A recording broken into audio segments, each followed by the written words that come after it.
बिस्मिल्लाहिर्रहमानिर्रहीम।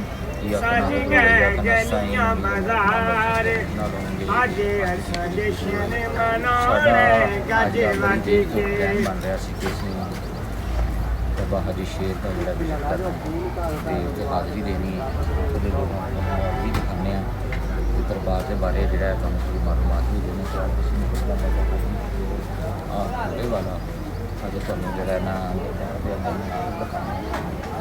इत्थों की एक गल बड़ी मशहूर है कि इत्थे जोड़े लोग पागल हो जाते हैं जहनी तौर पर अपना तवाज़न खो देंगे हैं वो इत्थे बन्ने जाते हैं तो बहुत सारे ऐसे लोग जोड़े अपना जहनी मतवाज़न खो चुके हैं तो इतों छेती आप उठ जाते हैं।